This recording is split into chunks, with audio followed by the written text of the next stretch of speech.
Boa noite a todas e todos. Eu sou Andréia Gomes, eu sou líder do Comitê de Equidade de Gênero da Medtronic no Brasil e da Iniciativa de Diversidade e Inclusão. Eu tenho um prazer enorme de abrir a segunda sessão do projeto Elas na Medicina. Esse evento tem como foco comemorar as conquistas sociais, econômicas, culturais e políticas realizadas pelas mulheres até aqui. E, ao mesmo tempo que celebramos, convido todos e todas a refletir sobre como cada um de nós pode contribuir para a construção de um mundo melhor, onde a igualdade de gênero seja real, não apenas aqui, mas também nos ambientes mais complexos e desafiadores, em todo o planeta. Equidade de gênero é uma pauta muito importante na agenda estratégica da Medtronic, e eu relembro aqui com vocês hoje as nossas principais conquistas. Chegamos a 2020 com 49% de mulheres em posição de liderança no Brasil.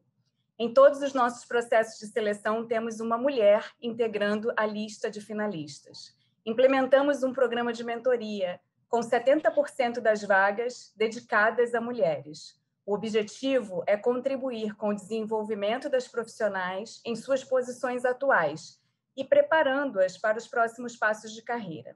Temos um grupo de homens, que é o Men Advocating for Change. Esse grupo advoga pela mudança e trabalha conosco em ações para um ambiente com maior equidade de gênero.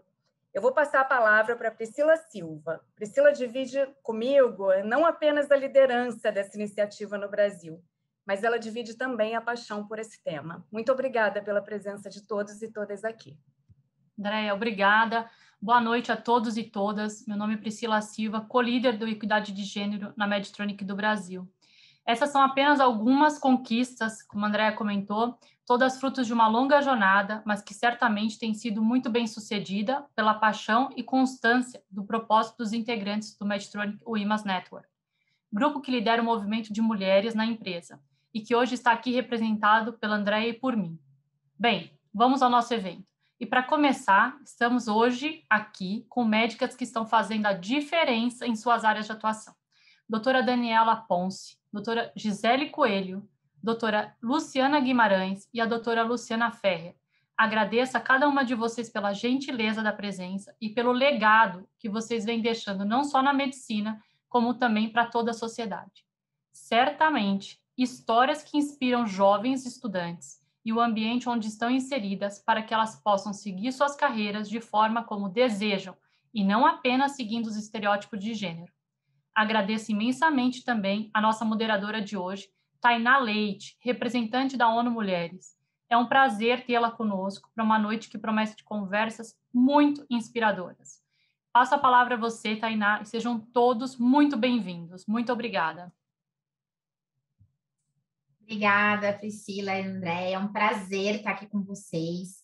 Nós temos um carinho aqui todo especial pelo trabalho da Medtronic, aqui no programa Ganha-Ganha, que é o programa que eu gerencio aqui na ONU Mulheres, um programa conjunto entre ONU Mulheres e Organização Internacional do Trabalho, financiado pela União Europeia, e que a Medtronic está aí liderando, né, nas ações, fazendo muita coisa acontecer. Então, eu aceitei com o maior prazer e orgulho estar aqui para mediar essa mesa virtual de mulheres tão apaixonantes. Já tive a oportunidade de ouvir um pouquinho das histórias de cada uma. Estou muito empolgada para que todas as jovens e não tão jovens assim, ouvintes deste evento possam também se inspirar com as suas trajetórias, com as suas visões de futuro.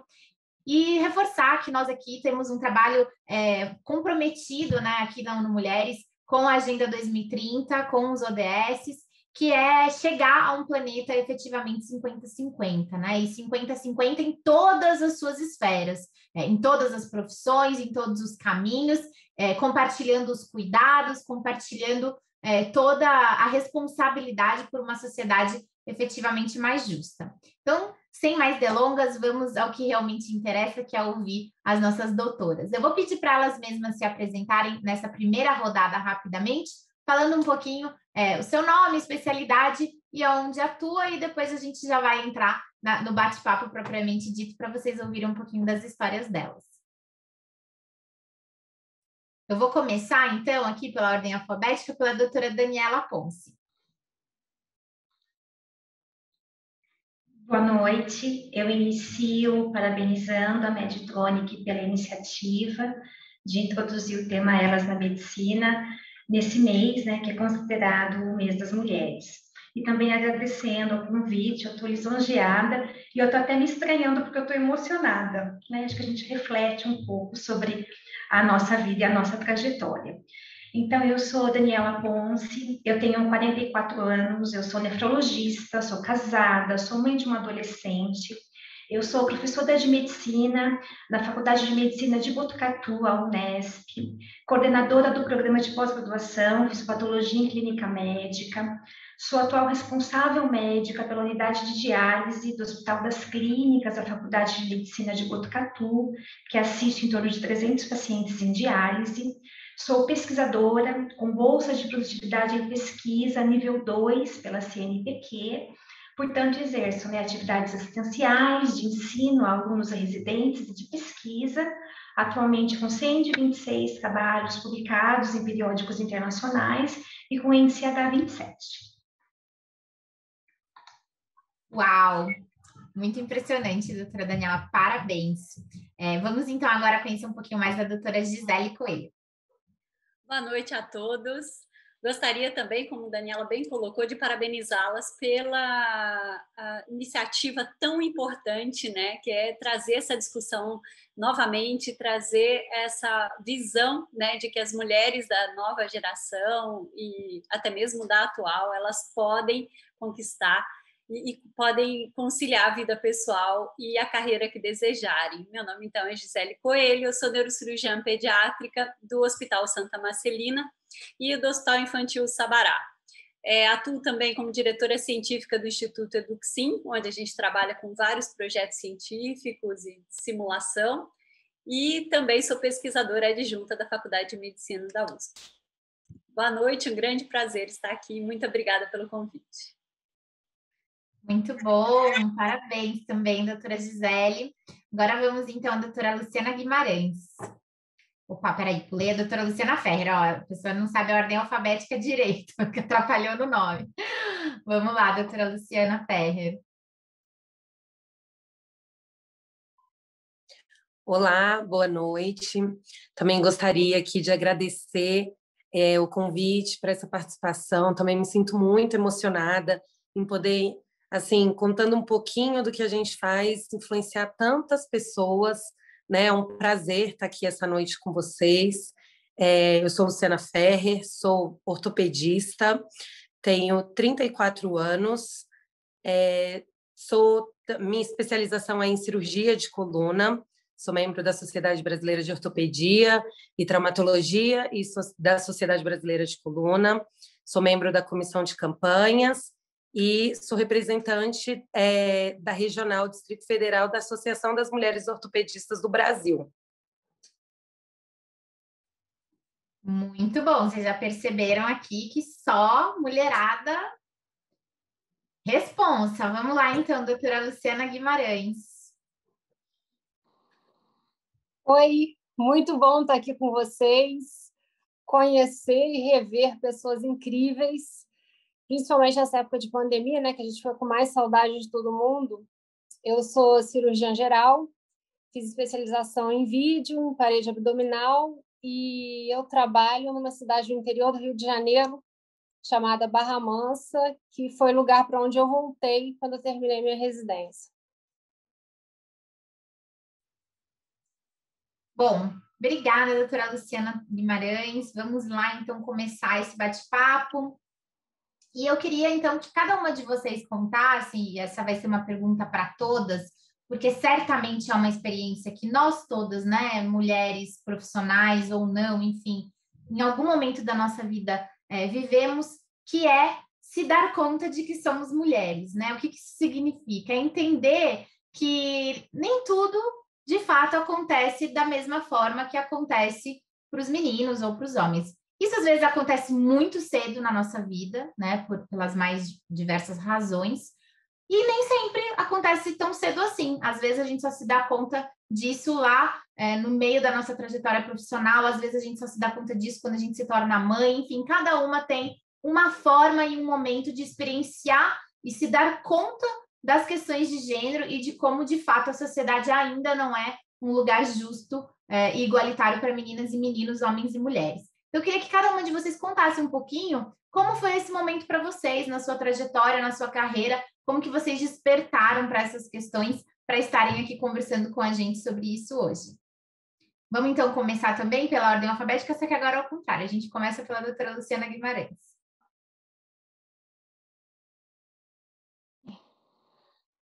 A minha história aconteceu um pouco do inverso disso tudo. Ao invés de eu me deparar com a impossibilidade de fazer algo por ser mulher, eu me deparei com a possibilidade de ser cirurgiã exatamente por ser mulher. Eu sou filha de um cirurgião com quem eu trabalho. Tenho 2 irmãos, uma irmã e um irmão, que também são médicos, então eu cresci nesse meio. E eu me lembro de uma frase que assim me marcou muito, desde a minha infância. Todas as vezes que eu ouvia o meu pai elogiar um cirurgião, ele sempre dizia a seguinte frase: fulano de tal opera maravilhosamente bem, opera como uma moça. E aquilo me marcou. Então, para mim, ser cirurgiã era uma coisa que eu ia conseguir, porque eu fui criada sem essa diferença, sem essa impossibilidade de ser cirurgião por ser mulher, e sim por essa possibilidade. Então, eu acho que o meu objetivo não era ser como um homem, era ser uma mulher capacitada a operar. E eu queria ser capacitada e não ser aceita. Acho que a partir do momento que você é bem capacitada, você passa a ser aceita. E foi assim que fluiu, que começou toda a minha história na cirurgia geral. Obrigada, doutora. Vamos ouvir, então, a doutora Luciana Ferrer, que também tem uma história familiar, né, na especialidade. Vamos ver quais são aí as similaridades ou diferenças.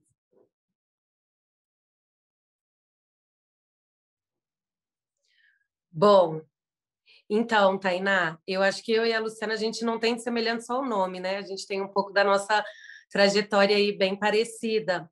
Eu também vim de uma família de ortopedistas. Meu pai é ortopedista, meu tio é ortopedista, a minha prima é ortopedista e eu ainda tenho outros primos da parte da família que também estão na mesma área.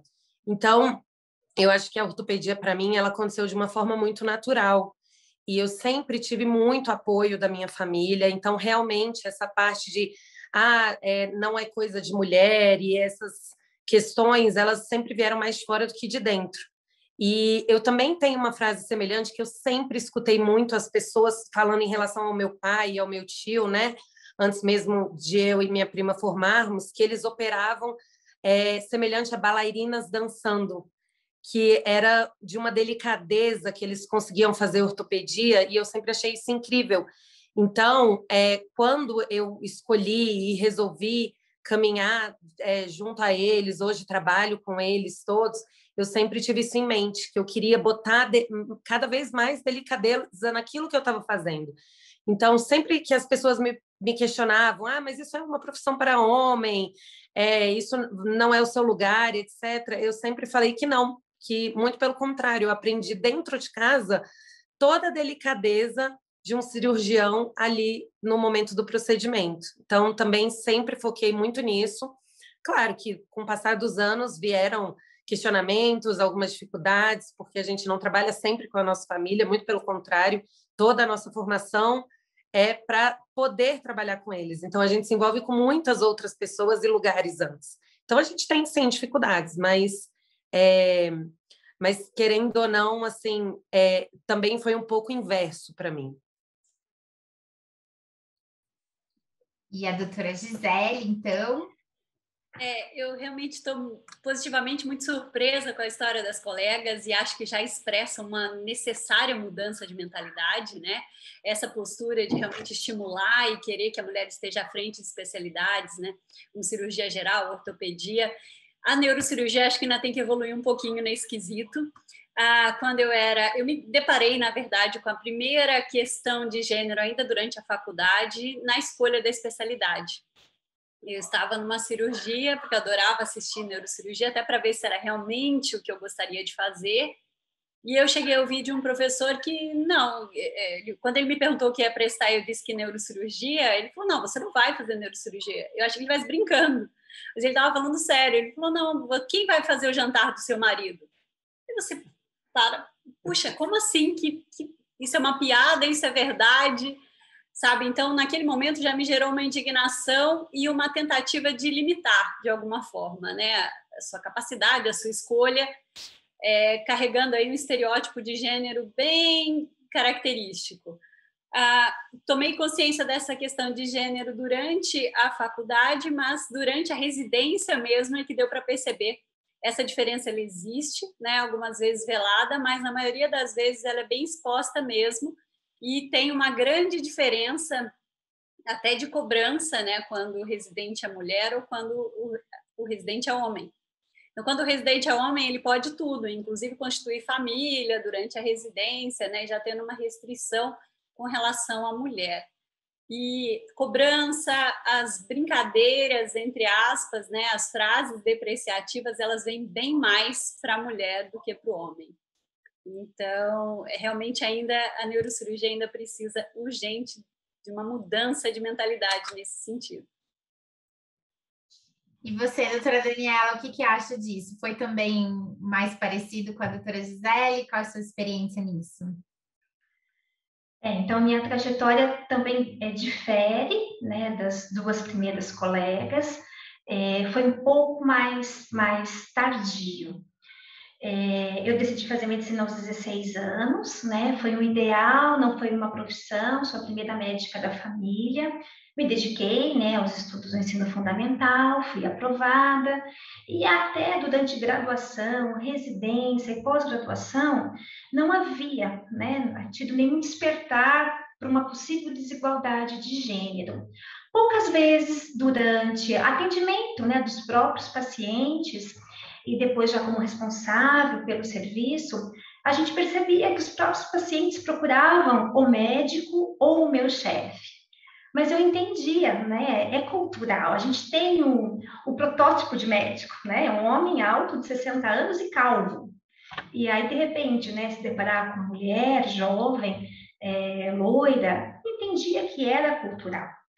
Quando eu senti que poderia haver uma desigualdade de gênero, quando eu já havia sido titulado doutora, terminado o meu doutorado, e as nossas pesquisas, os nossos estudos, né, produtos do doutoramento, começaram a ter uma repercussão nacional e internacional. E começaram a vir os convites para palestras, para ministrar palestras em congressos médicos nacionais e internacionais. E vieram, né, para o meu chefe, meu orientador da época, e ele aceitou todos. E eu achei adequado, achei justo, inclusive, né, porque ele era mais velho, ele tinha sido meu orientador, e existia uma hierarquia. Mas, por motivos pessoais, ele decidiu não ir a um desses eventos, que era um evento internacional, e me comunicou na véspera que ele não iria.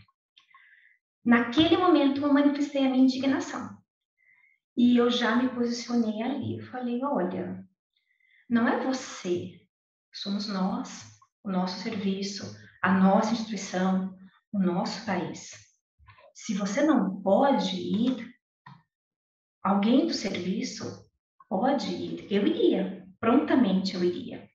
E aquilo causou uma certa surpresa nele. Ele não esperava que eu, ainda jovem, isso foi em 2007, eu reagisse dessa maneira. Então, eu senti um estranhamento, mas ele me deu razão. Ele falou, você tem razão. Mas esse você tem razão acabou tendo uma outra conversa, e no meio da conversa, eu sou bom para elaborar, para criar, e você para executar. E não é assim. Você é ótimo mesmo para elaborar, mas eu sou boa também para elaborar e executar. E eu acho que aquele momento ali ele foi decisivo. Se de repente eu não me posicionasse, talvez eu não tivesse progredido. Talvez se estivesse 10 anos depois agora quase 15, de uma maneira muito, muito parecida. Obrigada, doutora Daniela. Seu relato, ele é muito comum, né, na área da pesquisa. A gente tem inúmeros casos, né, de pesquisadoras que, inclusive, acabam abandonando muitas vezes a trajetória acadêmica, porque casos bem mais graves, até, eu acho que não foi o caso que você relatou, de apropriação do trabalho, né, de mulheres por parte de homens. A gente tem uma série de casos históricos famosos, né, inclusive nas artes, enfim, em todos os campos. E vamos já ficar com você, então, que eu acho que vai complementar a próxima pergunta já nessa sua própria, na história que você vinha nos contando, que é justamente essa questão dos estereótipos de gênero, né? Então, os estereótipos, eles estão aí, eles estão em todas as carreiras, em todas as atividades da vida privada e pública, né? Que como nós enxergamos a sociedade.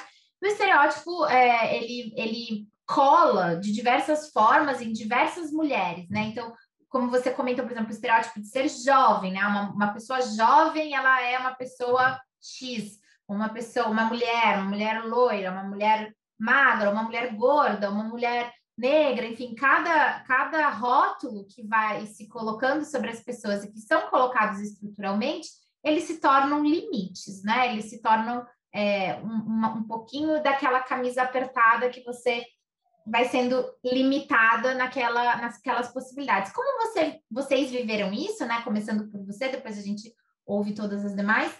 Como vocês viveram esses estereótipos na sua trajetória, né? Quais foram os momentos mais marcantes e principalmente como vocês superaram isso, né? Para estar aqui sendo tão bem-sucedidas nas suas carreiras como são.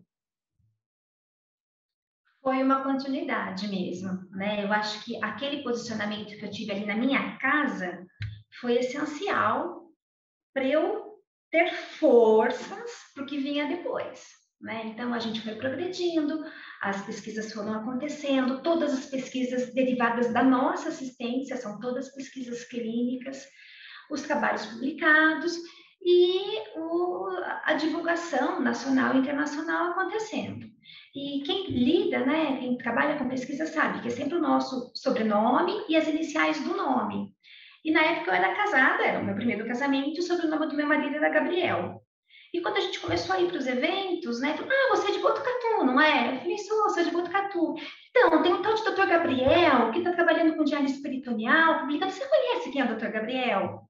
Eu falei, então, não é Dr. Gabriel, é doutora Gabriel, é Daniela Ponce Gabriel. Nossa, então é você? Mas nossa, é tão jovem, mulher, loira. Os comentários mais diversos. E aquilo me chamava a atenção, né? E até que chegou um dia o convite para o Congresso Internacional, era o congresso mais importante de diálise peritoneal, o Congresso Mundial, em Istambul, na Turquia. E o convite veio para a doutora Daniela Ponce. E eu fui, achando que seria ótimo. Foi péssimo.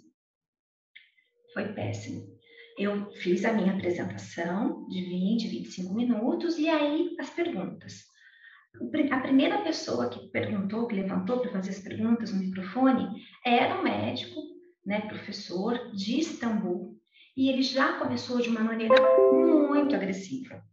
Né? Não só questionando a metodologia, a qualidade da pesquisa, mas de uma maneira soberba que terminou agressiva. E eu fui ficando nervosa, o inglês, que também já não era ótimo, eu estava quase falando com ele por mímica no final.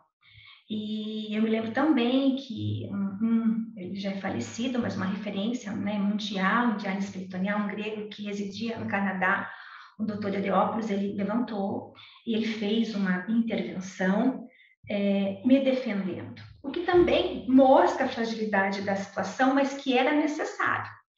E naquele momento eu tive a certeza que eu tinha que estar muito bem preparada, mas que eu iria estar, porque a nefrologia não poderia ser feita de homens sexagenários, né? Europeus ou americanos, não. Ela poderia ser feita por mulheres latinas e jovens. E eu falei, a gente não está mais, como você mesmo citou, né? No século XIX, onde a gente precisava usar pseudônimo masculino, para conseguir frequentar a universidade, né? Ou dividir o prêmio Nobel com um homem, porque no século XX já, porque não era de muito bom tom a mulher. Então, eu falei, não, mas aí que a gente vai estudar, se voltar um pouco mais para isso e ver, né, que embora a gente tenha evoluído muito, tido muitas conquistas, ainda muitos são os desafios, né? Que bom que na empresa de vocês, 49 das mulheres estão em posição de liderança. Na medicina não é assim. Nós já somos maiorias na graduação, maioria na pós-graduação, mas minoria ainda nos cargos de decisão, né? Seja em diretoria das instituições, reitoria nem se fala, coordenação de pós-graduação, áreas de atuação da CAPES, publicamos menos, né? Embora o impacto dessa publicação seja tão importante, existe uma métrica para isso, quanto a dos homens. Então, parece que a gente sempre tem ainda que fazer mais para ser o mesmo. Então, esse momento de Istambul foi o segundo momento muito decisivo para que eu me fortalecesse e continuasse, progredisse. Muito bom, doutora Daniela. Sabe que antes de passar para a doutora Gisele, essa sua fala me lembrou, uma vez eu tinha uma chefe que ela falava assim para mim, a gente vai saber que atingiu a igualdade de gênero quando o mesmo número de mulheres medíocres for promovida que o de homens, né? Querendo dizer justamente isso, que para nós sermos reconhecidas sempre tem que ser a melhor, é um esforço, né, sobre-humano e que muitas vezes não é possível de ser feito pelas condições materiais da vida daquela mulher, porque ela tenha, por exemplo, já filhos ou uma situação financeira e de classe diferente, então realmente é exigido sempre muito mais. E aí, se somamos a isso raça e outras interseccionalidades, fica ainda mais pesado, mas que bom que temos quem compre também essa briga e abra caminhos, né, e vai desmatando aí para a gente poder seguir a trilha. Então, vamos ouvir da doutora Gisele, depois da doutora Luciana Ferreira e da doutora Luciana Guimarães também, as suas histórias e como os estereótipos atravessaram, né, ou não, enfim, como vocês vivenciaram os estereótipos relacionados ao gênero na sua especialidade ou na medicina como um todo. Eu acho que foi muito interessante o depoimento, Daniela. Eu gostaria de parabenizar, porque você colocou uma palavra que é fundamental, né, em carreiras como a nossa, que acaba sendo essencialmente ocupada por homens, se posicionar. A gente, de uma certa forma, a gente é empurrada a se posicionar muito jovem, muito precoce, e muitas vezes a brigar mesmo. Uma das situações, foram duas, né, que me marcaram bastante, que eu acho que aí eu comecei a observar a questão de gênero. Para mim era algo que nem existia, mas que eu comecei a observar mesmo foi durante a residência, em que a gente desenvolveu um projeto de pesquisa. Na verdade, eu tive uma ideia de colocar o simulador dentro da ressonância e ver se o simulador, se a imagem ficaria muito parecida num paciente real, e na época ficou. Nós escrevemos um artigo, na verdade eu escrevi o artigo, só que meu inglês era bem mais ou menos. Eu pedi para um assistente, depois de ter escrito o artigo todo, rever o inglês, e o artigo volta para mim com o inglês revisto, apenas o inglês revisto, corrigido, mas com o nome dele no primeiro autor. Falei, mas eu acho que está tendo um erro aqui. Porque como eu fiz Unicamp, a gente tem uma cultura muito, né, científica desde a época da faculdade. E eu fui questionar, eu falei, não, acho que tem um erro aqui, porque a autora sou eu tive a ideia, eu escrevi o artigo, eu desenvolvi o trabalho. Como que teve essa troca de autoria? Não, você não está entendendo. Você é residente, eu sou assistente, então tem que respeitar a hierarquia. Eu falei, não, desculpa, a hierarquia a gente respeita no exército, né, na Marinha, na Aeronáutica, na residência em neurocirurgia, não, muito menos na pesquisa. E foi uma briga na época que rendeu, inclusive, uma certa perseguição na residência, porque era um questionamento que nunca tinha sido feito, e que, assim, puxa, como ela está questionando a autoria que era para ser minha, né, de uma forma bem, assim, sem méritos, se apropriando. Então, esse foi o primeiro ponto. Depois, nesse mesmo projeto, eu convidei uns professores de São Paulo para fazerem a cirurgia no modelo no centro cirúrgico, no local da minha residência, e sumiram uns pinos, coincidentemente, com a vinda do professor para operar o modelo, sumiram uns pinos de fixação de cabeça. E um dos assistentes, já bravo por causa dessa alteração de autoria, ele gritou comigo no meio do centro cirúrgico, eu já estava no meu R4, ou seja, quase terminando a residência, sem muita paciência, né, depois de ter ouvido muita coisa. Ele falou para mim, você tem que parar de trazer essas porcarias aqui para dentro. Você sabe, só traz pesquisa, porcaria que não leva a lugar nenhum, ainda some, ainda faz sumir os materiais do centro cirúrgico. Estava tão brava na época, já com com pouquíssima paciência, que eu falei para ele, olha, essa pesquisa aqui, eu acredito muito, eu acredito que possa ser revolucionária, ela não vai mais ficar aqui dentro, ela vai para a USP, ela volta para a Unicamp, ela vai para Harvard, mas aqui dentro não vem mais. E foi exatamente o que aconteceu. Inclusive, foi para Harvard mesmo. As palavras tiveram um certo poder aí. E 5 anos depois, a gente ganhou o prêmio, né? Eu acabei ganhando o prêmio de jovem neurocirurgiã pela World Federation, que é o prêmio mais importante da categoria, e foi o primeiro prêmio nacional. Eu acabei sendo a primeira mulher do mundo. Então, assim, isso mostra muito o quanto a gente tem que se posicionar precocemente, o quanto é estressante você ter que mostrar o valor das coisas e você ter o valor do seu projeto, o valor da sua pesquisa, e você ter esse papel diminuído só pelo fato de, eventualmente, você ser mulher e ainda questionar, né, uma troca de autoria descabida. Então, foram os 2 momentos aí marcantes. Super marcante mesmo, estou impressionada.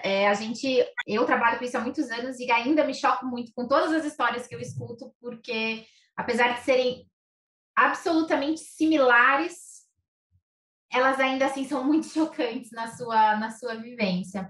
Vamos então para a doutora Luciana Ferrer para saber um pouquinho como foi essa sua experiência, doutora.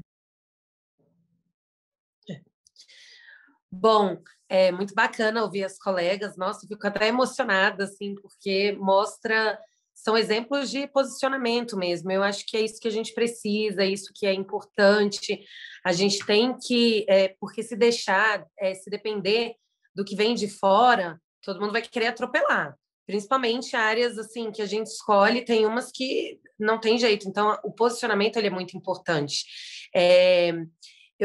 Assim, como eu já falei, eu sou ortopedista, né? E eu não sei, tem outras também, mas é uma das grandes especialidades com muitos estereótipos, né? Eu acho que desde o dia que a gente fala que vai escolher essa área de atuação, já começam vários questionamentos e opiniões de todos à nossa volta.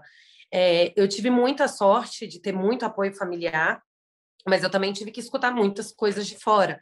Então, sempre teve aquele questionamento de tipo, mas você tem força para isso? Mas você sabe que tem que dar muitos plantões?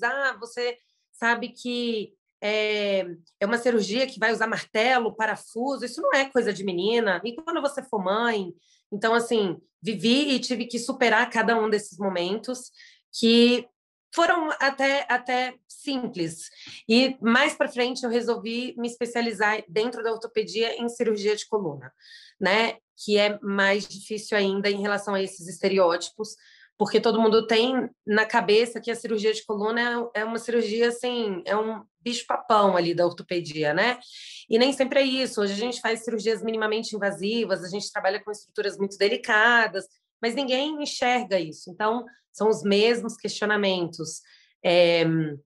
Eu cheguei aí para os Estados Unidos fazer um fellow, fui para o Texas, e quando eu cheguei lá, era um alvoroço, porque eu era uma mulher ali. Então, assim, os próprios chefes que eu estava lá visitando ficavam me questionando como eu conseguia conciliar toda a minha vida de mulher e a cirurgia da coluna, sabe? Tinha vezes que eu percebia até que eles estavam tirando sarro e eu tinha que me posicionar diariamente lá também, né? E eu falava, assim, que nós já éramos algumas mulheres dentro da ortopedia, mas sempre teve o questionamento.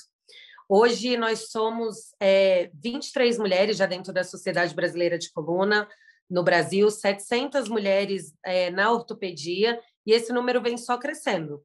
E, assim, o posicionamento é fundamental, a gente buscar o que a gente quer, porque se a gente ficar escutando os outros, a gente não vai conseguir. Então, tem que pensar no que quer e tocar. Hoje eu estou aí, mulher, casada, dona de casa, estou grávida e estou tocando minha vida dentro da ortopedia e da cirurgia de coluna, do jeito que eu sempre sonhei, muito realizada. Muito bom, e parabéns. Acho que não vai dar tempo de falar sobre isso, mas acho que deve ter todo um outro estereótipo sobre mulheres grávidas operando, né, e trabalhando e tudo. Isso a gente vê em todas as profissões.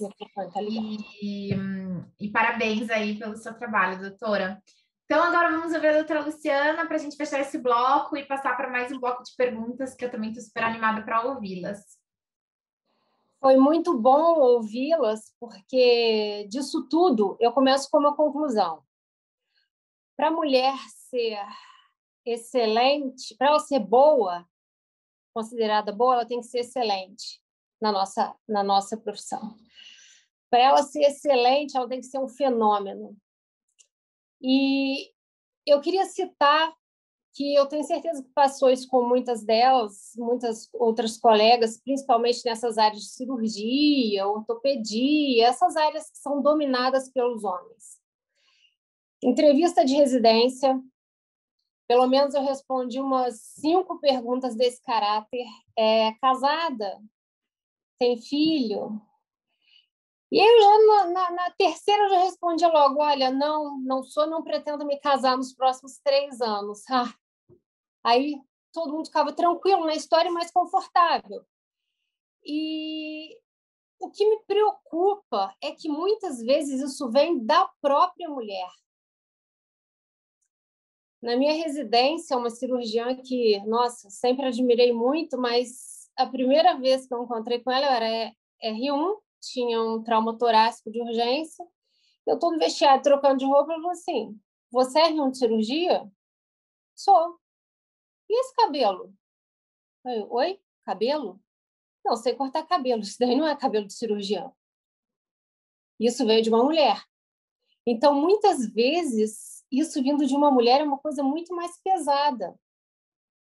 E quando você chega na hora do congresso, na hora de dar aula, muitos homens me ligam e falam, você pode dar uma aula sobre isso, isso, porque a gente precisa de uma mulher, Luciana.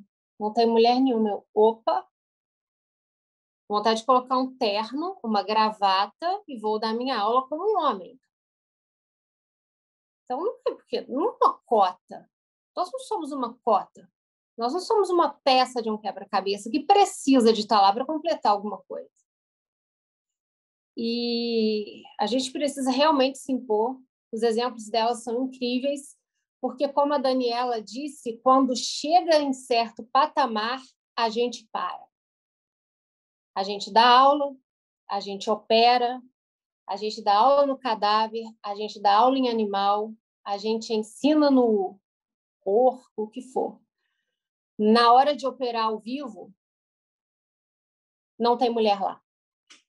Eu queria ver um dia num congresso de cirurgia a Luciana, a Cláudia e a Juliana operando ao vivo um paciente.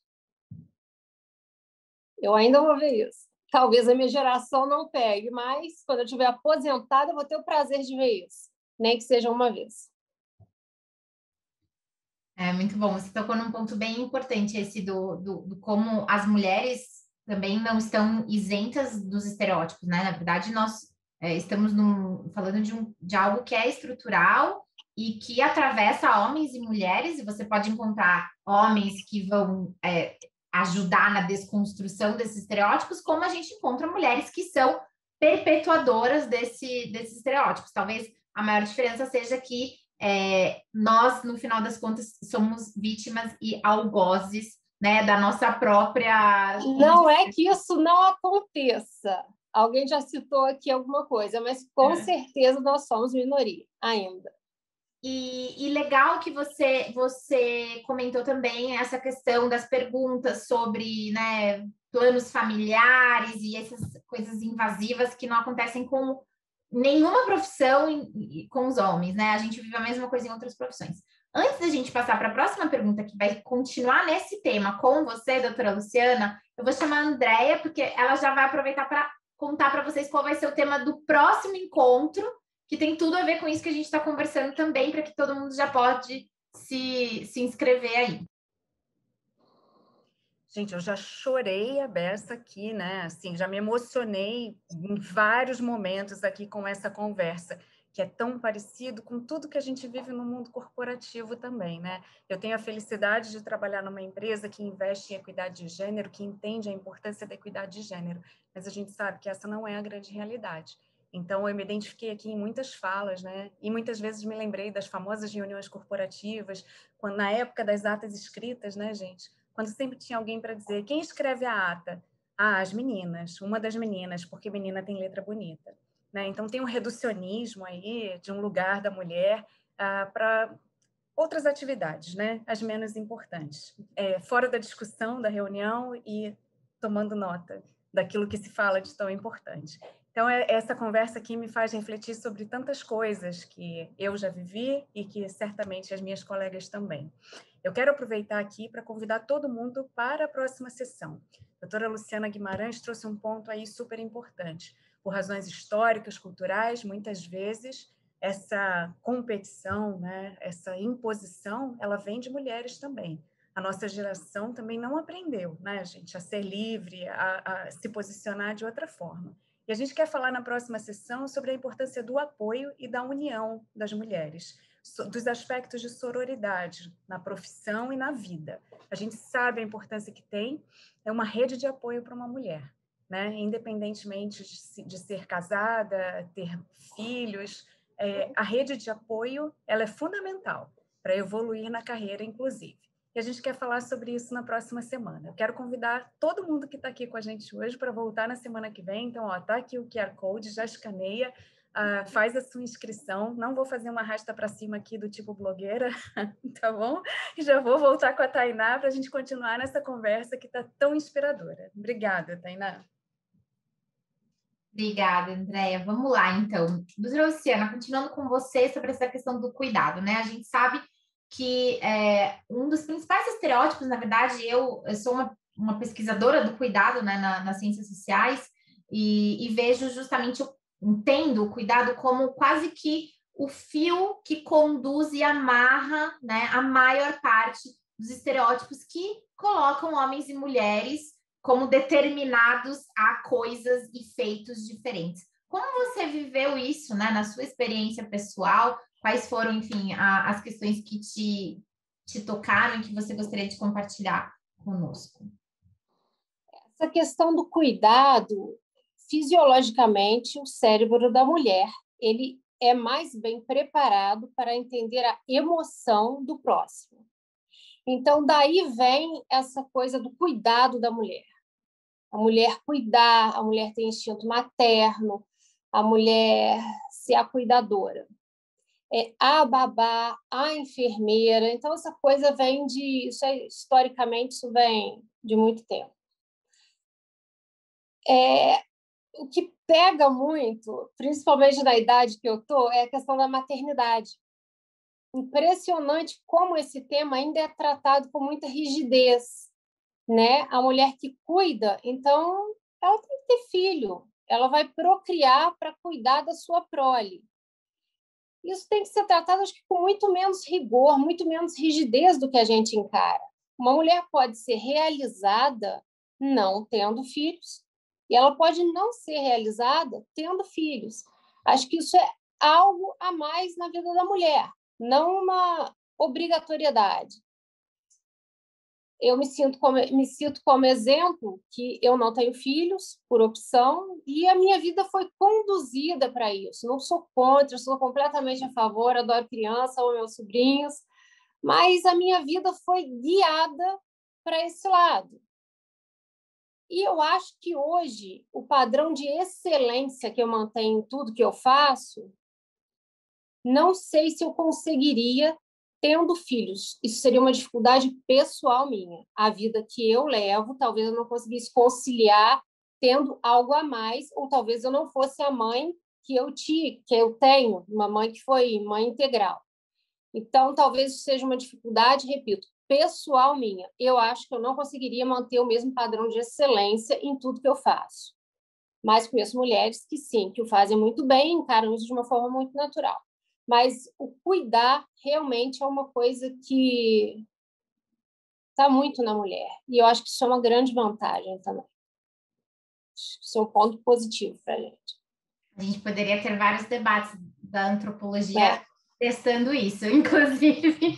Mas vamos passar para a doutora Luciana Ferri, ver como que ela vivencia essa experiência e agora, né, com esse novo momento, dos estereótipos, inclusive esses da maternidade mesmo, né, do que é o ser mãe, do que significa ser uma boa mãe. Você já está se deparando com essas questões, doutora? Como que está sendo essa experiência? Aqui, improvisando ao vivo, porque essa notícia mudou o meu script. E eu acho que seria um ponto interessante de se comentar, porque se a gente tiver muitas, né, jovens, enfim, pessoas que nos ouvem, eu sei que essa é uma questão que a gente se coloca na nossa carreira se a gente deseja ter filhos, né? Ou às vezes mesmo quando não deseja, acaba acontecendo.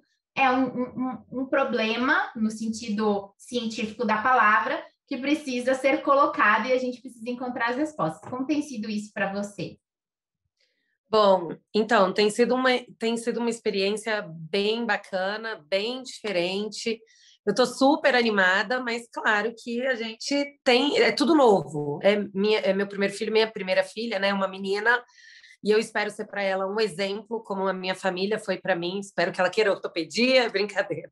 Espero que ela tenha em mim um exemplo de mulher, de médica, de mãe, né? E assim, claro, quando eu descobri que na verdade eu sempre quis ser mãe, sempre foi uma prioridade na minha vida, mas no momento certo. Então sempre foi muito programada também. Eu fiz todas as minhas formações antes, todos os cursos que eu quis. Eu só não finalizei um curso de especialização em cirurgia endoscópica na coluna por causa da pandemia e não pela gestação, mas que eu vou fazer ele esse ano junto com a minha gestação. Assim, eu me deparei no começo com muitos questionamentos de fora. Em relação a ela, e agora? Assim, você conta que está grávida e as pessoas falam, mas e agora? Como que você vai operar? Como que você vai dar seus plantões? Esse tanto de hora que você trabalha, Luciana, de domingo a domingo, grávida, não vai dar certo. E dá certo, a gente tem que se organizar, porque dá para cuidar, né? Eu estou gestante de 4 meses e eu tive muitos enjoos, continuei trabalhando mesmo assim e me cuidando desde o começo, e trabalhando. Então, assim, eu pretendo que... claro que eu sei que muitas coisas vão mudar, mas eu pretendo levar minha carreira com a mesma responsabilidade junto com a criação da minha filha. Então, eu vou ser mais organizada, porque eu acredito que dá sim. Eu já vi várias mulheres que são mães e têm aí uma carreira brilhante, então não vejo nenhum motivo para temer, né? A gente fica um pouco com o pé atrás porque é tudo muito novo, mas eu não tenho medo. Estou pronta para encarar essa nova etapa da minha vida aí. Obrigada, tenho certeza que isso motiva muitas, né, jovens e quem está escolhendo a especialidade. Alguém comentou aqui, até eu acho no chat, depois a gente pode resgatar, sobre o quanto isso pesa, às vezes, na própria escolha, né, da especialidade, esse estereótipo, essa ideia de que você, como mãe, não vai poder fazer isso ou aquilo. E é interessante, antes de passar para a próxima pergunta que eu vou fazer, destacar que a própria ideia do que é o ser mãe, né, e que isso é uma condição inerente à mulher, ela é exatamente esse lugar limitante que não está dado aos homens. Então, ninguém se preocupa se um homem vai conseguir ser pai e profissional, né? Isso não é sequer uma questão. Nunca ninguém levantou como os homens passaram milênios sendo profissionais e tendo filhos, né? E claro, porque tem alguém cuidando dessas pessoas. Então, a gente realmente não avança se eles não vierem para essa esfera do cuidado também, né? A gente precisa realmente que os homens entendam que esse papel de cuidar, e eu vou um pouco além, aí é porque a minha área eu sou suspeita, que a sociedade inteira entenda que o cuidado é uma responsabilidade coletiva, né? Então, tem uma parte que é do Estado, tem uma parte que é do setor privado, tem uma parte que é das famílias, e assim a gente consegue realmente dar conta de tudo, né? Porque aí você pode ser a mãe que você quer ser, ter a relação que você quiser ter, e as pessoas, elas não se fazem só com a mãe e com o pai, né? A gente se faz na sociedade, a gente se faz no mundo. Então, vamos passar para a doutora Gisele. Eu queria que você contasse um pouquinho. Você já falou, né? E parabéns de novo por todos os seus feitos, são incríveis. Acho que quando a doutora Luciana Guimarães falou, é muito verdade isso. Para você ser excepcional, né? Ou excelente, você tem que ser excepcional, tipo uma no mundo, né? Literalmente aqui, como você nos contou. Então, eu imagino que você já tenha vivido, né, muitas coisas também, além daquilo que você já contou, no seu ambiente de trabalho, nessas microagressões que a gente chama, né? A interrupção, o mansplaining, né? Que é aquela coisa de ficar explicando. Eu queria que você falasse um pouquinho o quanto você enxerga que isso afete e possa afetar a saúde mental, né? A energia, o cansaço. Eu sempre falo isso. Quando você precisa ficar se preocupando, né, com essas questões, isso já traz um peso a mais, né? Que roupa você vai, que cabelo você tá, como vão te enxergar, se vão te julgar. Isso tudo já é uma energia que você poderia estar investindo em outras coisas. Não, exatamente. E, assim, tem algumas questões, né, que eu vivi relacionadas a isso. Você colocou as microagressões, definiu muito bem. Porque muitas vezes você não percebe. Você só vai tomar consciência quando alguma pessoa te fala, olha, isso está errado. Porque você está tão acostumado a ouvir e a ouvir, absorver um pouco, né? Porque no começo, quando você é mais jovem, você absorve um pouco. Isso aconteceu na minha residência. Eu absorvia muito depois que eu fui perceber, mas eu só percebi quando eu fiz um fellow, durante a residência mesmo, em Roma. E o professor de lá me chamou para operar com ele e fazer metade da cirurgia. Aí eu fiz... Sabe quando você fala, puxa, mas será que eu sou capaz? Porque você ouviu até aquele momento que você não era capaz ou que você fazia tudo errado, porque isso realmente acontece, sabe? Porque você é delicada demais, não porque você, sabe, conversa demais com o paciente. Tudo isso são microagressões que acabam colocando em xeque você mesmo, seu olhar sobre o seu potencial, né? Infelizmente, não para. E a gente vem tomar consciência depois, né? Eu tenho vários exemplos, infelizmente, alguns deles bem recentes, e vim também tomar consciência porque outros colegas me falaram, olha, você sabe o que está acontecendo aqui? É assédio moral. E eu fui ler mais sobre, porque eu nem tinha ideia do que se tratava.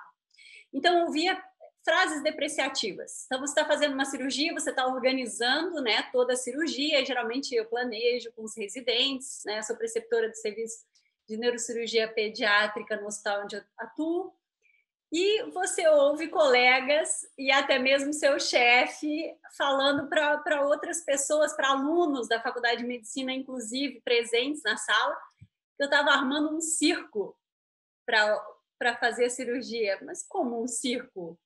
Tipo, sabe, são coisas muito... que jamais são ditas para homens, tá? Isso, assim, eu acho que a gente tem que saber dosar também. Brincadeiras, são frases depreciativas, uma tentativa de reduzir o seu papel como profissional, né? Então, isso em todos os sentidos. É coisa de mulher. Não, tá chateada. Se estressou. É coisa de mulher. Mas vamos dar o piti, porque eles dão o piti também. Eles podem ficar chateados, que isso nunca é considerado coisa de homem, né? A questão da maternidade, eu acho que você colocou muito bem. A maternidade que a gente vê hoje em dia, infelizmente, no Brasil, especialmente, ela é exercida nas horas vagas. A paternidade. Então, assim, a paternidade exercida nas horas vagas é muito fácil. Porque se a gente fosse mãe também nas horas vagas, estava tudo certo, né? Mas e quem vai assumir a formação da família? Quem vai assumir esse compromisso? Então, realmente, a equidade de gênero ela tem que ser no trabalho, ela tem que ser em casa, né? Ela tem que ser na divisão da educação, da responsabilidade da educação de filhos, né? Na responsabilidade doméstica. Então, realmente é um conjunto de avanços que espero que tenhamos em breve. E o mais importante, só para finalizar, a nossa consciência sobre isso. Depois que eu me conscientizei do que poderia caracterizar assédio moral, você não permite mais. Você responde, você se posiciona e não permite que isso aconteça. Até mesmo que você acaba sendo espelho para residentes, acaba sendo espelho para estudantes de medicina, né? Então, não deixar isso acontecer. É muito bom, doutora Gisele, é exatamente isso. Os estereótipos, eles normalmente não têm sequer fundamento fático, né? São propriamente crenças e mitos. Então, é bem importante ressaltar que esses comentáriozinhos, essas coisas, né, de mulher ou de homem, no final das contas, não se sustentam muito. E já que estamos falando de maternidade, a gente fecha, então, aqui a nossa última pergunta mais aprofundada para a doutora Daniela, para falar justamente dessas cobranças e dessa exigência, né? Eu tenho muitos dados que a gente poderia compartilhar sobre o quanto as mulheres param de progredir na carreira, né? Naquela fase em que elas precisam cuidar dos filhos porque lhes é imposto esse lugar. A gente vê que mulheres, enfim, são menos promovidas. Você falou que publicam menos, e isso com certeza tem uma razão que é do tempo, né? A gente viu na pandemia várias pesquisas mostrando que, ao passo que os homens passaram a escrever mais artigos e a produzir mais, as mulheres passaram a produzir menos. Isso não é à toa, isso não é coincidência. Qualquer pessoa aqui, por exemplo, eu mesma, tenha uma criança de 4 anos dentro de casa, 24 horas por dia, tentando trabalhar, sabe o que isso significa, né? Então, como você vê, doutora Daniela, além dessas questões que a gente falou dos dados, né, de quanto isso impacta na carreira na medicina, na pesquisa também, a romantização desse papel, né? E quais foram as suas vivências com isso? Só pegando esse gancho, eu me lembro de uma situação em que uma colega falava: eles não me deram uma promoção, eu sou do mundo jurídico originalmente, e era uma posição num grande escritório dessa minha colega para trabalhar com M&A, né? Fusões e aquisições. Então, eu trabalhava muito assim, com China, Coreia, Japão e 1000 bolsas, aquela coisa bem de série de direito que a gente vê por aí, né? E aí eles assumem que a mulher que vai ser mãe, ela não vai estar disponível, né? Eu brincava na época, eu falei, eles não te dão nem a opção de não ser uma boa mãe, de tipo querer dizer, eu não quero, eu tô nem aí, eu vou ficar 24 horas e dane-se, se isso fosse não ser uma boa mãe, né? Fazendo a piada. Eles não te dão nem essa opção de dizer, não, eu vou. Não, eles não deram nem essa opção dela dizer qual era o arranjo dela. Se o pai da criança ou a companheira dela, ou quem quer que seja, ia ficar com a criança, não. Já se assume que a mãe tem que se dedicar e que a mãe vai, então, se apagar para assumir aquela função. Como foi isso para você e o que você sente que ainda acontece aí no meio da medicina? Eu entendo perfeitamente o que a Luciana falou, né? De fato, assim, o dia é muito curto, né? 24 horas, elas não são suficientes para a gente conseguir assistir os pacientes, discutir com residentes, orientar alunos e pós-graduando, corrigir e enviar artigos para publicação, gerenciar a casa, cuidar dos filhos. Alguma coisa, talvez perca a sua excelência nos olhos da sociedade, principalmente da sociedade. Eu escolhi ser mãe, escolhi definir um momento para ser mãe, foi entre o mestrado e o doutorado. Se não fosse naquele momento, talvez eu não encontrasse outro, talvez a medicina invadisse todo o meu tempo e o meu espaço. Ainda bem que eu encontrei, porque a Duda, hoje, aos 15 anos, né, ela faz 15 anos que ela me ensina. Não é nem de longe ela é parecida com um estudo, muito menos um estudo controlado.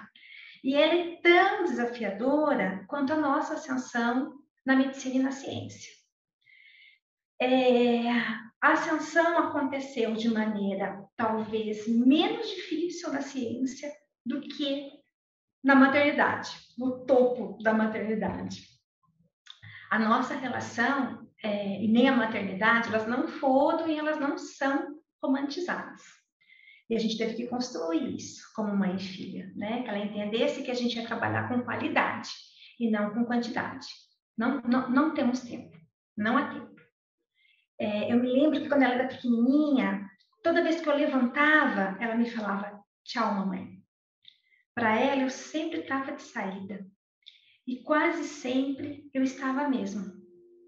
E quando eu estava, eu não percebia. Mas as poucas vezes que eu não estava, que me causava um impacto negativo, né? E para ela, eu sempre estava de saída. Ela compreendeu que para a gente é importante a qualidade, mas só há 3 anos, né? Até os 12 anos, ela muito me cobrou pelas ausências e esquecimentos. Sim, eu esqueci minha filha. Atrasava sempre para buscar, algumas vezes esqueci de buscar na escola. E a professora me ligava, e por quê? Né? Havia pacientes, havia residentes, que naquele momento precisavam mais de mim do que adulta. Me ausentei de comemorações escolares, me atrasei de quase todas as comemorações festivas. Arrependimento? Não. Culpa? Não. Eu tive que mostrar para ela que eram prioridades. Que em determinados momentos ela era a minha prioridade, em outros ela não era. É preciso conversar. Se a gente deseja a ascensão profissional, não há tempo para parar 10, 15 anos. Não há. Né? Então, é preciso que a criança entenda o que nós fazemos e o porquê nós fazemos. O que acontece é que a grande maioria das mulheres, elas param por uma década, né, para se dedicar com excelência no conceito romântico da maternidade. E a criança precisa entender, né? E foi isso que eu conversei. Duda cresceu me ouvindo falar. Você é a melhor parte da minha vida, mas não é a minha vida. Mamãe gosta do trabalho dela. Mamãe precisa do trabalho dela para ser feliz. Faria alguma coisa diferente? Não. Hoje eu vejo uma menina de 15 anos forte, mais forte do que eu era, mais empoderada do que eu era, articulada, explicando aos amigos e às amigas o que eu faço e por que eu faço. Então, eu tenho certeza que hoje nós temos orgulho da nossa relação, mas não tivemos a relação romantizada de mãe e filho, e muito menos da maternidade. Nossa, muito obrigada, doutora Daniela, por esse depoimento que conversa assim, com tudo que a gente trabalha nas questões de gênero, né? E aí eu vou tomar a liberdade aqui de fazer dois comentários que são muito importantes quando a gente está falando realmente de avançar nessa agenda. Eu acho que o primeiro é que você falou da relação que se constrói, né? A relação da mãe, assim como qualquer outra, do pai, enfim, ela vai ser construída em quantidade ou qualidade. A gente vê, por exemplo, que quando você olha histórica e sociologicamente, a maior parte das mulheres mães de classe média, e isso é importante fazer essa ressalva também, tá? A gente está falando de mães que se dedicam a uma maternidade romantizada numa determinada classe, porque a maior parte das mulheres sempre foi uma mãe trabalhadora. Nunca teve o dilema de trabalhar ou não trabalhar, e sempre foi, inclusive, cobrada de colocar comida na sua casa. Mas quando a gente está falando dessa realidade romantizada e que existe, né, para essa camada da sociedade, é importante que a gente olhe que ela vai ser uma relação construída e que ela vai ser construída de forma que permita. Eu tenho falado muito isso para as mulheres com quem eu interajo. Quando você é uma mãe, né, ou uma mulher, ou uma tia, o que for, que não se abnega pelo outro na base de uma relação construída no sacrifício, né? Do tipo, eu renunciei, você permite o outro, você permite que esse outro também se permita ser o que ela quiser ser. Então, ela vai olhar para você e dizer, a minha mãe é essa mulher incrível e eu vou ser o quão incrível eu quiser ser também dentro daquilo que eu quero ser. E a outra reflexão que eu tenho sempre sobre isso é que quando a gente olha para essa camada de mães lá, né, o estereótipo, que não era o estereótipo da maioria das brasileiras, como eu falei, mas da mãe, dona de casa, tarará, o que a gente percebe nessas famílias? Que no final das contas, a relação mais admirada, a pessoa mais admirada naquela família, normalmente era o pai, né? Que era ausente, que estava trabalhando, e a mãe era o quê? Era chata, pentelha, que gritava, que mandava guarda-roupa. Eu sempre fico assim, gente, é muito fácil você ser o legal quando você, né? Ou ao contrário, é muito difícil você ser a legal quando você está o dia inteiro brigando com a pessoa, enchendo as paciências da pessoa e corrigindo a pessoa. Então, quando você encontra esse equilíbrio de relações, todo mundo vai ver um pouco de tudo. Aí você vai esquecer, o outro vai lembrar, e a outra vai pegar, e está todo mundo compartilhando essa vivência.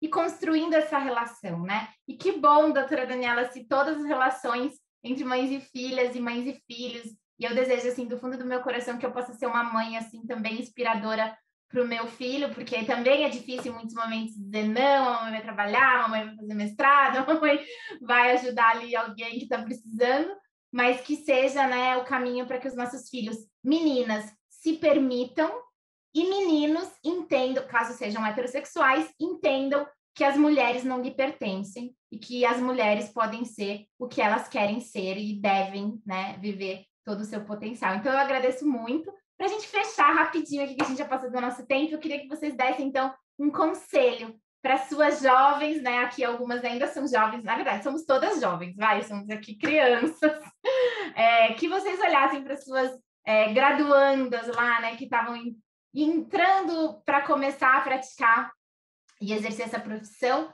Que conselho vocês dariam sabendo o que vocês sabem hoje? Eu esqueci de dar a ordem, né? Então, vamos começar pela doutora Daniela, que a gente volta como foi. O conselho que eu daria para as meninas, sejam elas já graduandas ou não, é o que você quer ser, como você quer ser. Seja, quer ser médica? Seja. A medicina é apaixonante. Tem que temer trabalho fácil, né? Não tem que temer trabalho difícil, né? Se vem fácil, não vale muito a pena. E não permitir, né, que ninguém, independente do gênero, desanime você, né? A desanime ou diga que você não é capaz, né? De se dedicar sempre ao que gosta e se libertar de qualquer forma de preconceito e discriminação. Certamente, né, você vai ser grande, livre e feliz. Doutora Gisele? Acredito que a grande mensagem que eu deixo para as mulheres, para as meninas, não se deixe abalar, né, pelas crenças limitantes, especialmente as que reduzem a capacidade da mulher e que reforcem a suposta impossibilidade, né, de conciliar a vida pessoal, maternidade com carreiras desafiadoras, né, como a área cirúrgica. Então, acredite sempre em você e fuja das crenças limitantes. Doutora Luciana Ferrer?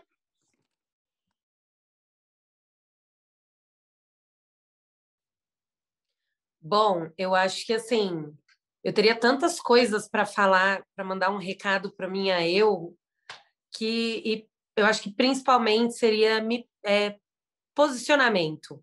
Eu acho que cortar logo de cara aquelas brincadeirinhas, tudo aquilo que foi falado, que a Gisele falou brilhantemente sobre o assédio moral, porque quando a gente entra muito novinha nas residências, a gente tem tanto medo dos nossos assistentes, dos nossos chefes, que a gente leva tudo como brincadeira e, na verdade, não é. Então, acho que se eu pudesse dar um recado e trazendo isso para jovens de hoje, mais jovens do que eu, se posicionem, porque faz toda a diferença. Essas brincadeirinhas, elas já não cabem mais hoje. Então, a gente não pode permitir. Se a gente quer que tenha uma mudança, a gente não pode mais dar espaço para nenhum tipo de brincadeira, né? E um recado que eu posso dar, acho que é assim... que a gente possa seguir sempre o que está dentro do nosso coração, correr atrás, buscar. Minha mãe sempre foi um exemplo para mim de mulher guerreira. Eu espero que passar essa mensagem para todas as mulheres, porque é o que eu busco, espelhada na minha família. Então, quero passar isso para minha filha. Estou entrando aí no mundo da maternidade agora, não sei nada. Estou perdidinha da Silva, mas assim, espero que, baseada no que eu aprendi com a minha mãe, eu possa levar e ser exemplo para minha família e baseada também no que eu estou vendo com essas mulheres. Esse depoimento da doutora Daniela, assim, sem palavras, né? Eu acho que todo mundo ficou assim, foi de tirar o chapéu mesmo, que eu possa ser para minha filha, assim, o que ela é, o que minha mãe foi para mim e o que várias mães e médicas e mulheres são para suas filhas e para os jovens e para os outros, né? A gente tem muito a ensinar e a aprender também. Obrigada. Doutora Luciana Guimarães? Bem, o que eu diria para mim mesma era faça tudo de novo. Eu faria exatamente tudo de novo, com a mesma paixão e sem medo. E é isso que eu digo para todas as mulheres. fazendo um resumo dessas 3 maravilhosas que a gente teve aqui o prazer de ouvir. Faça tudo com paixão e sem medo. Não tem como dar errado. Bom, gente, chegamos ao fim, infelizmente. Eu ouviria vocês por muito mais tempo, tenho certeza que todo mundo também. Agradeço mais uma vez o convite. Agora eu estou um pouco perdida, que eu fiquei emocionada até se eu passo para a Déia ou se eu passo para Priscila para fechar. Mas para mim, Tainá, para Priscila. Então, passo para a Priscila e agradeço vocês pessoalmente, todas que, né, compartilharam suas histórias tão generosamente conosco. Priscila, Muitíssimo. Antes de você falar, deixa a Thaís tirar uma fotinha, nossa. Aquele sorrisão, assim. Sorriso de X, bem bonito. 1, 2, 3. Pronto. Perfeito. Obrigada. Não, eu só tenho a agradecer e dizer para vocês a minha gratidão, na verdade, por vocês compartilharem essas experiências, sendo tão sinceras e tão abertas, né? Acho que aqui a gente tem visto os comentários e tudo foi tocante, emocionante e inspirador. Eu fui aqui gravando algumas frases de vocês e tanto de efeito, como a importância da autoconfiança, para que a gente possa se apropriar e se posicionar, não deixar que outros falem por nós, né? Assumir o protagonismo das nossas vidas. Os depoimentos que a doutora Daniela terminando agora me emociona e acho que emociona muitas pessoas que têm filhos, porque como é difícil a gente fazer o equilíbrio, né, da vida pessoal, da vida profissional, e quando você tem a maternidade aí, tem um ponto ainda mais delicado, mas é possível.